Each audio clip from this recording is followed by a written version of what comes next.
Hello and welcome to my Christmas collection update. So before I start and show you all the snazzy goodness I got for Christmas, I just want to say I hope you guys had a wonderful Christmas and stuffed your face and try to enjoy Doctor Who, and I hope you got everything you wanted Doctor Who wise. Now I do plan to do another collection update in January. It might be in an unboxing format where I unbox some of the stuff I got with the Christmas money I received, or I might just do an end of January and just show you all the stuff I got.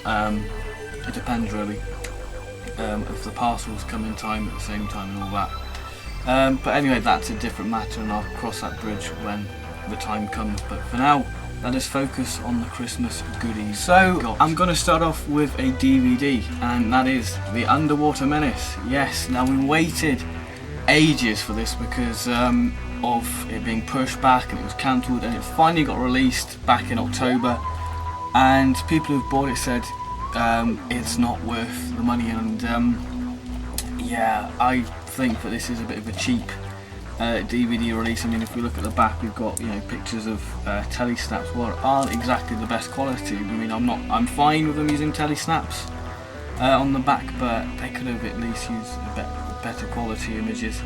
The recon is meant to be diabolical, so I think that this might be a new method of torture.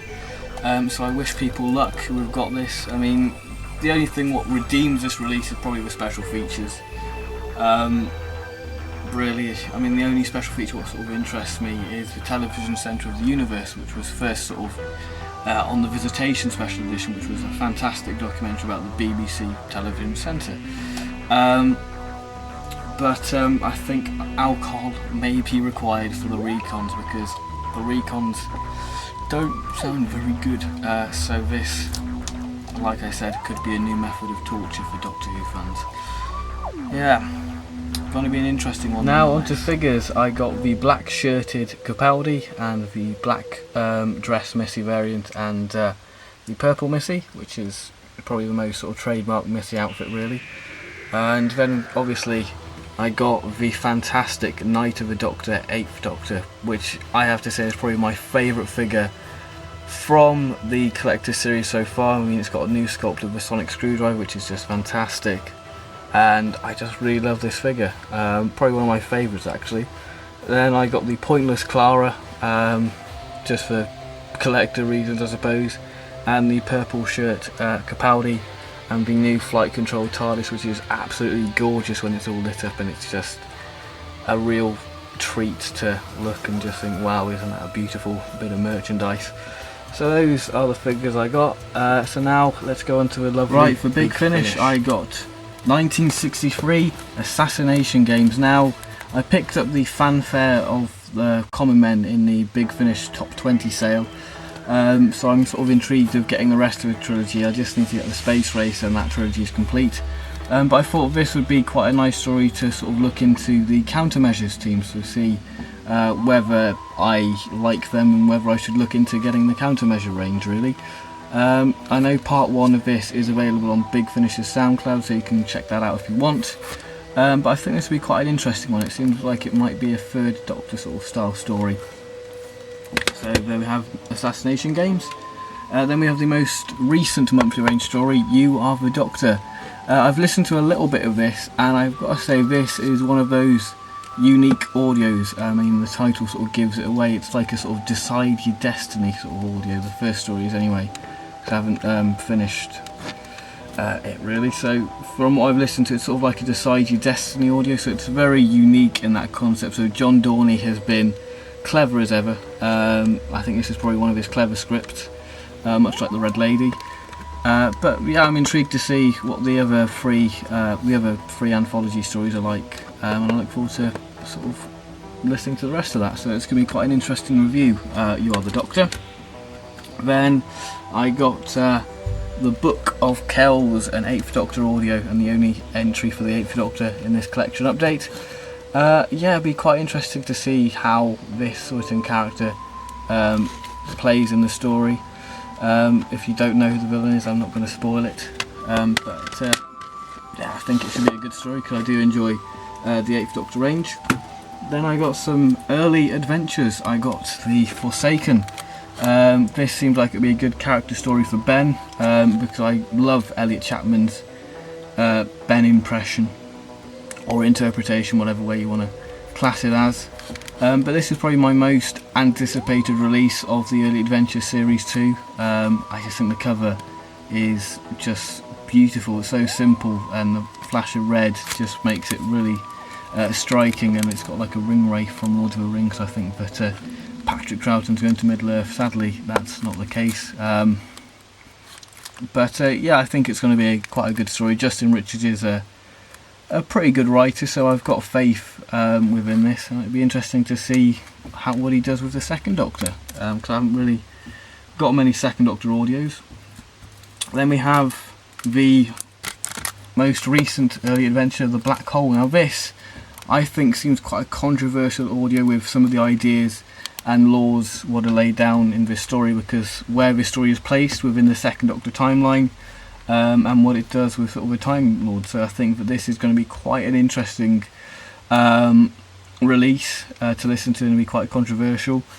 So yeah, I'm very sort of sceptical about going into it, so I look forward to seeing what Simon Gurrier does, because Simon Gurrier is probably my favourite Big Finish writer, so I think this should be an interesting listen nonetheless. Now on to sort of companion chronicles. Now it's Christmas, so I've got to have myself some Third Doctor goodness, and I've got The Doll of Death, which is a story what sort of intrigued me, and I was going to get it when the companion chronicle sale was on at Big Finish back in September, I think, because I think it's just got this creepy cover, and it sounds quite an interesting story by Mark Platt.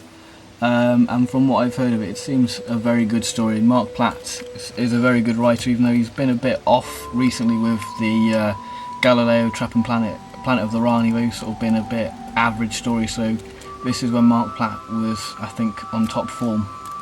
So I'm excited, because I do love the Joe Grant companion chronicles, because I'm a massive Third Doctor fan.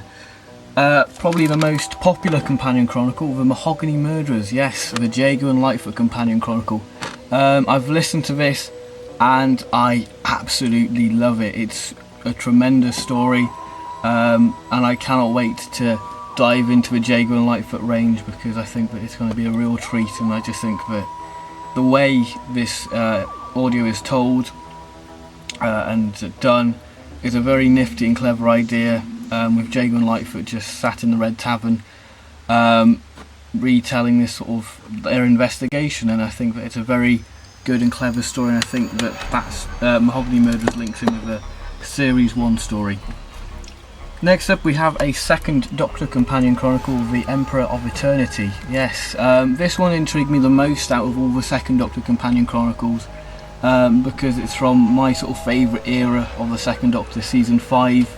Because you've got Fraser obviously doing Patrick, well, the Second Doctor's sort of voice, and being Jamie and Victoria, so this would be a very good one to listen to. It sort of reminds me of the last Mommy film, the sort of one in China with the sort of terracotta sort of samurai warriors. It sort of reminds me of that, so I think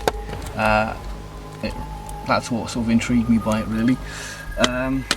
Next up we have the John Levine companion chronicle, The Council of War. Now this has intrigued me ever since I met John Levine back in November at Cardiff Comic Con in 2014, and I just think it's going to be quite interesting to hear the extras, to see if John Levine has a bit of a rage about Big Finish. I think that'd be an interesting thing. It's by Simon Bernard and Paul Morris, who wrote The End of the Line, which is a very good story, so I hope that they do Benton justice, because it's his only Big Finish appearance, so it should be an interesting one. Then the final companion chronicle, I got The Library of Alexandria. Yeah, I've not heard much about this story. The case is a bit cracked, but the discs are fine, which is the main thing. So I'm sort of going into this sort of blind, as it were. It's by Simon Gurrier, so it should be a very good script. Now on to box sets. I've got two box sets, the first being the First Doctor Lost Stories. Yes, a 6-part and a 1-part story there. Farewell Great Macedon and the Fragile Yellow Arc of Fragrance.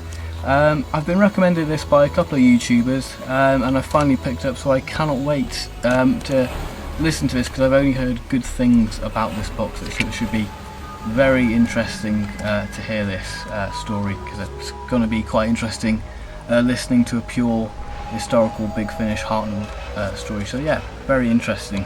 And Fragile Arc of Yellow Fragrance should be quite interesting for like a one-part adventure. So yeah, it seems quite a unique box set. It's got to be better than the second Doctor box set, because that's a bit of a shamble of a box set really, in terms of story. Now I think that this item was on every Whovian's Christmas list, and that is Only the Monstrous, the War Doctor on Big Finish.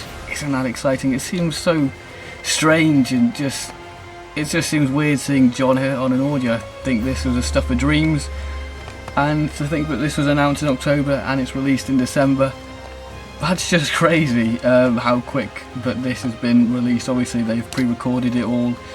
I've listened to the first story, The Innocent, and I absolutely love it. I think that that's a great start to the War Doctor range, and as soon as I heard John Hurt, I had this massive smile going, my god, it's John Hurt on Big Finish. And I just smiled all the way through, and I absolutely adored The Innocent. So I'm very much excited about where the other two stories are going to go and the whole War Doctor range, and after listening to The Innocent, it's making me consider, do I really want to get Doom Coalition? And because I rather invest in the War Doctor if it continues at this standard of stories, because it's a very high standard, because Doom Coalition was a bit of a letdown. The first two stories are absolutely fantastic, then after that it's a bit all over the place really.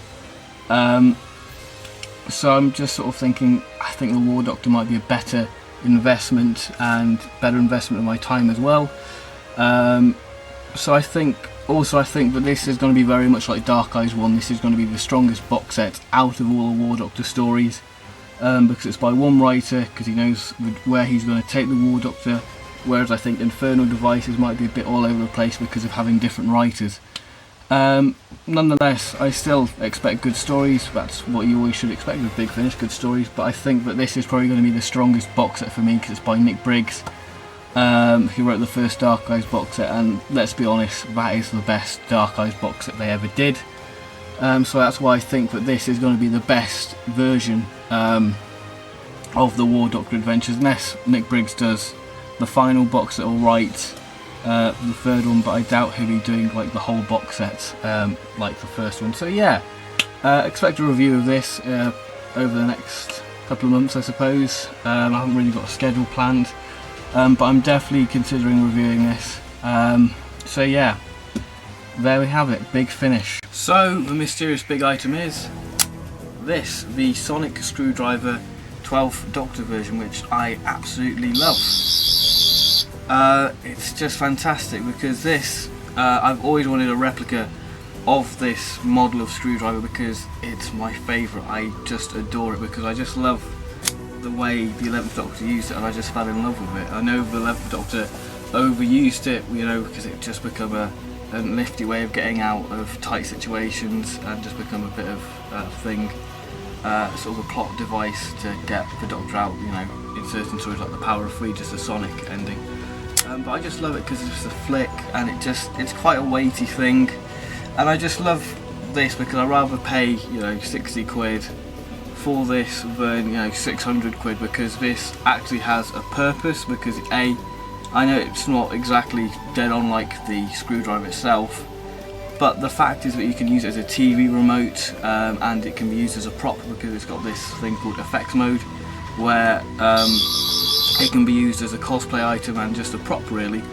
It just makes it all the more worth it, because it's multi-purpose, and that's what the Sonic is, a multi-purpose tool, and it really does sum the screwdriver up. And I just think the whole detail of it's great, with this like mottled effect on the handle. I mean, when you feel the toy compared to this, you just think, wow, how did I live with this compared to that? I'd rather have this, obviously. So yeah, this is probably my favourite Christmas present of this year. Of 2015. It's just a thing of beauty, and it looks absolutely fantastic on display like this, and I'll show you that now.